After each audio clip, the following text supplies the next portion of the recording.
आपण पाहत आहात आपल्या हक्काचे प्रतिध्वनी न्यूज।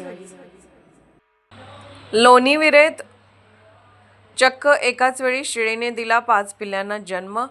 आमचे सांगोला वार्ताहर विकास गंगणे कळवतात की सांगोला तालुक्यातील मौजे लोणविरे येथील श्री नित्यानंद तुकाराम खर्चे हे शेतकरी असून त्यांचे शेळी पालन व्यवसाय आहे। त्यांच्याकडे दुग्ध व्यवसायासाठी गायी म्हशी आहेत, परंतु आज गुढीपाडव्याच्या दिवशी त्यांच्या चक्क शेळीने 5 पिल्लांना जन्म दिल्याने त्यातील एकही पिल्ल दगावले नाही।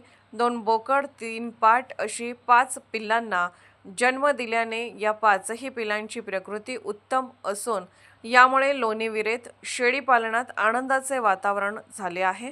या गावात बाहेरच्या गावातील नागरिक पाहण्यास येत आहेत, तरी त्या पशुसंवर्धन विभागाच्या अधिकाऱ्याने भेट देण्यासाठी वेळीच यावे अशी मागणी येथील नागरिकांमधून होत आहे।